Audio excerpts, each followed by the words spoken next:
2024 లేదా 25లో డిగ్రీ లేదా బీటెక్ చదివారా? సాఫ్ట్‌వేర్ జాబ్ కోసం ఎదురు చూస్తున్నారా? అయితే కోడ్ జ్ఞాన్ 100 డేస్ కోర్సులో చేరండి. జాబ్ సాధించండి.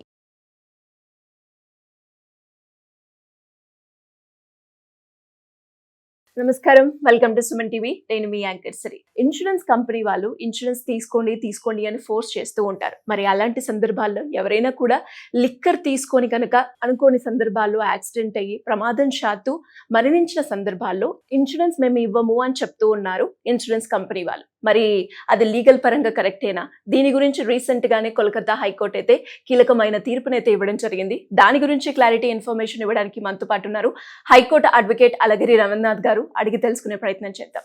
నమస్కారం సార్. నమస్తే అండి శ్రీ గారు. సో ఇన్సూరెన్స్ కంపెనీస్ ఎలా ఫోర్స్ చేశారో మనందరికి కూడా తెలుసు సార్, ఇన్సూరెన్స్ తీసుకోండి అని. మరి అలా ఎవరైనా కూడా డ్రంక్ అండ్ డ్రైవ్ లో లిక్కర్ తీసుకొని కనుక యాక్సిడెంట్ అయ్యి అటాప్సీలో వాళ్ళు లిక్కర్ తీసుకున్నారు అని తెలిసిన సందర్భాల్లో ఇన్సూరెన్స్ కంపెనీ లిక్కర్ తీసుకున్నారు, మేము ఇన్సూరెన్స్ క్లెయిమ్ చేయము అని చెప్పారు. సో అలాంటి సందర్భాల్లో అంటే రీసెంట్ గానే మనకి కలకత్తా హైకోర్టు అయితే ఒక కీలకమైన తీర్పునైతే ఇవ్వడం జరిగింది దీనికి సంబంధించి. అలాంటి కోర్టు అంగీకరిస్తుందంటారా? దీని గురించి ఏం చెప్తుంది సార్ లీగల్? ఇప్పటివరకు ఈ డ్రంక్ అండ్ డ్రైవ్ కేసులు ప్రతి ఏరియాలో దేశవ్యాప్తంగా డ్రంక్ అండ్ డ్రైవ్ కేసులు చాలా ఎక్కువగా ఉంటాయి. మనం ముఖ్యంగా సాయంత్రం 9-10 గంటల తర్వాత ప్రతి జంక్షన్లో కూడా మనం చూస్తుంటాం. బ్రీత్ అనలైజర్స్ పెట్టి వాళ్ళు చెక్ చేస్తూ ఉంటారు డ్రంక్ అండ్ డ్రైవ్ ఉందా లేదు, పక్కకి పిలిచి చేస్తారు. కానీ దీనికి సంబంధించి నేను కలకత్తా హైకోర్టు ఇచ్చినటువంటి ఏదైతే వేడిక్ట్ ఉందో, అంటే జడ్జిమెంట్ ఏదైతే ఉందో, అద్భుతమైనటువంటి ఒక ఇన్సూరెన్స్ వాళ్ళకి పెద్ద చెంప పెట్టని చెప్పొచ్చు. ఇక్కడ విషయం నేను కొద్దిగా కథను అంటే ఏం జరిగిందనే స్టోరీ నేపథ్యాన్ని చెప్పి నేను డీటెయిల్లోకి వచ్చే ప్రయత్నం చేస్తాను. గణేష్ దాస్ వాళ్ళ ఫ్రెండ్ ఇద్దరు కలిసి అక్కడ ఉన్నటువంటి నిమ్జోరి, కలకత్తా దగ్గర నిమ్జోరి నుంచి నందకి అనే ప్రాంతానికి బైక్ మీద వెళ్తుంటే రాత్రి 10:30-11 ఆ ప్రాంతంలో ఒక ట్రక్ వచ్చి ఏం చేసిందంటే, వేగంగా వస్తున్న ట్రక్ వాళ్ళు హిట్ చేసి వాళ్ళని హిట్టింగ్ అనమాట. ఆ హిట్టింగ్లో ఏమైంది, ఆ పిల్లని ఎవరు ఉంటారు అంటే బ్యాక్ సైడ్ కూర్చున్న డ్రైవర్ మాత్రం తప్పించుకున్నాడు. డ్రైవ్ చేస్తున్న వ్యక్తి ఎవరైతే ఉన్నారో అంటే బ్యాక్ సైడ్ కూర్చున్న వ్యక్తి తప్పించుకున్నాడు. డ్రైవ్ చేస్తున్నటువంటి గణేష్ దాస్ మాత్రం ఆన్ ద స్పాట్లో చనిపోయాడు.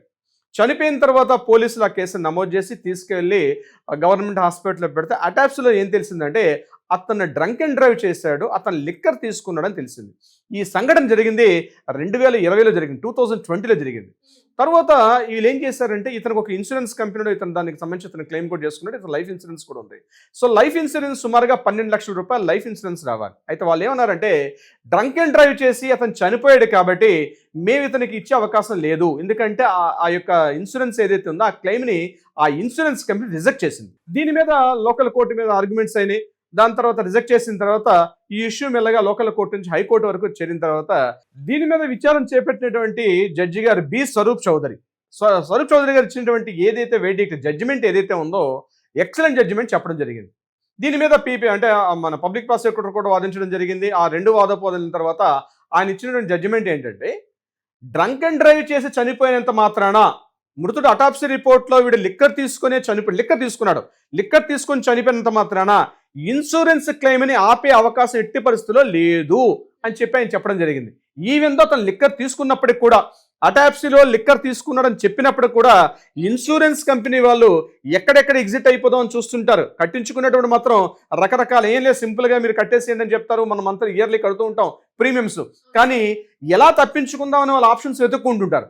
ఇక్కడ ఈ కేసు కూడా ఏం జరిగిందంటే అతను లిక్కర్ తీసుకొని చనిపోయాడు కాబట్టి అతనికి మేము బీమా క్లెయిమ్ ఇన్సూరెన్స్ని క్లెయిమ్ చేసుకునే అవకాశం లేదు, ఆ క్లెయిమ్ని రిజెక్ట్ చేశామని చెప్పారు.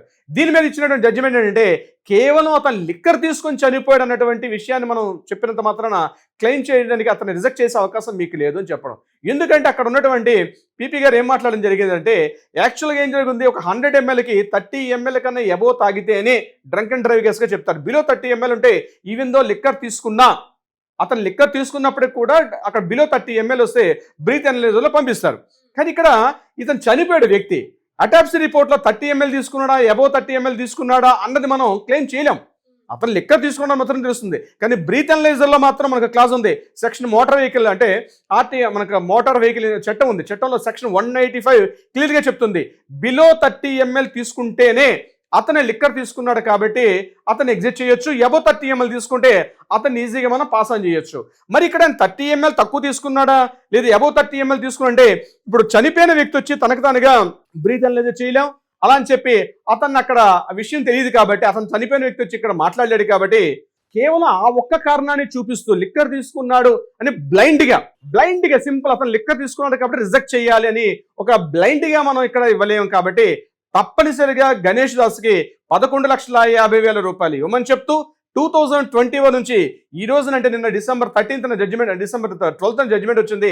డిసెంబర్ 12th వరకు ఉన్నటువంటి 6% ఆఫ్ రేట్ ఆఫ్ డిలే ఏం జరిగింది అంటే అతని ఇన్సూరెన్స్ అమౌంట్ ఇవ్వకుండా డిలే చేశారు కాబట్టి 6% యాడ్ ఆన్ చేస్తూ మొత్తం ఈ అమౌంట్ ఇవ్వమని చెప్పి నిన్న హైకోర్టు అతనికి ఒక కలకత్తా హైకోర్టు అనేది జడ్జిమెంట్ ఇవ్వడం జరిగింది. అసలు ఎందుకు ఇవన్నీ మనం చెప్తున్నామంటే తప్పనిసరిగా అంటే మీరు మందు తాగి లిక్కర్ తాగి మీరు డ్రైవ్ చేయమని చెప్పడం నా ఉద్దేశం కాదండి.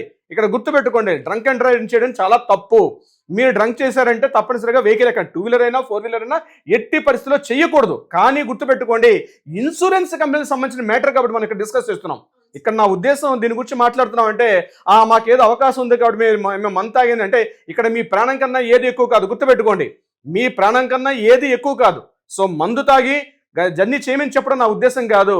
బీమా కంపెనీలు అట్లాంటివి ఏవైనా కేసెస్ ఉంటే అంటే ఇప్పటివరకు పెండింగ్లో కేసెస్ పెట్టి కేవలం అతను మందు తాగడని చెప్పి కానీ రిజెక్ట్ చేసినట్లు ఉంటే అట్లాంటి కేసులు మాత్రం ఈ సైటేషన్ తీసుకొని ఈ సైటేషన్ని కాస్త ఉదాహరిస్తూ మీరు కోర్టుల్లో తప్పనిసరిగా మీ క్లెయిమ్ ఏదైతే ఉందో, మీకు రావాల్సిన హక్కు ఏదైతే ఉందో అంటే వాళ్ళ ఫ్యామిలీ మెంబర్స్కి తప్పనిసరిగా హక్కును పొందే అవకాశం ఉందని చెప్పడమే నా ఉద్దేశం తప్పించి మీరు లిక్కర్ తాగి చనిపోయినా మీకు బీమా వస్తుందని చెప్పడం నా ఉద్దేశం కాదు. అలాంటి రాంగ్ డెసిషన్ మాత్రం ఈ వీడియో ద్వారా తీసుకోవద్దు. ఇక్కడ విషయం ఏంటంటే ఏవైతే కోర్టుల్లో పెండింగ్ ఉన్నాయో దాన్ని సైటేషన్గా వాడుకోవచ్చు. సో క్లియర్గా కలకత్తా హైకోర్టు చెప్తుంది డెఫినెట్గా చనిపోయినటువంటి వ్యక్తికి బీమా కంపెనీ రిజెక్ట్ చేసే అవకాశం లేదు అని చెప్పి చెప్పడం జరిగింది సిరి గారు. అంటే ఎలా సార్, అంటే ఇన్సూరెన్స్ కి సంబంధించి చాలా మంది ఇన్సూరెన్స్ తీసుకునే ప్రాసెస్ లో కావచ్చు, లేదు అంటే డాక్యుమెంట్ వెరిఫికేషన్ లో కావచ్చు, కట్టి మళ్ళీ డ్రాప్ అయిన వాళ్ళు కావచ్చు, ఇలా రకరకాల సినారియోలో ఇన్సూరెన్స్ తీసుకొని ఇబ్బంది పడే వాళ్ళు చాలా మంది ఉంటారు. అలాంటి వాళ్ళు ఎవరైనా కూడా మిమ్మల్ని అప్రోచ్ అవ్వాలి అంటే ఏ విధంగా ఉంటుందంటారు? తప్పనిసరిగా సిరి గారు, ఇన్సూరెన్స్ క్లెయిమ్ చేసుకునేటప్పుడు ఎన్ని రకాల చెకింగ్ డాక్యుమెంట్స్ ఉంటాయి అనేది మనకు తెలుసు. చాలా మంది సఫర్ అవుతుంటారు, చాలా మంది కస్టమర్స్ మమ్మల్ని అప్రోచ్ అవుతుంటారు. ఇటువంటి ఇబ్బందులు మీకు ఇన్సూరెన్స్ కంపెనీస్ కానీ బ్యాంకింగ్ సెగ్మెంట్లో కానీ రెంటల్స్ కావచ్చు, లేకపోతే బ్యాంకింగ్లో మీకు వచ్చినటువంటి ఇతరత్ర ఏమైనా ఇష్యూస్ ఉంటే తప్పనిసరిగా కింద స్క్రోల్ నెంబర్ని కాంటాక్ట్ చేయండి. మన లీగల్ టీం వాళ్ళకి అప్రోచ్ అవుతారు, కావాల్సినటువంటి సలహా సంప్రదింపులు ఇచ్చే ప్రయత్నం చేస్తారు. అది కాకుండా పెండింగ్లో ఏదైనా కేసులు ఉంటే వాటికి పరిష్కారం అయ్యే దిశగా కూడా మన లీగల్ టీం తప్పనిసరిగా తక్షణ పరిష్కారం అయితే చూపిస్తారు. Siri garu, thank you sir, thank you so much. Thank you so much Siri గారు.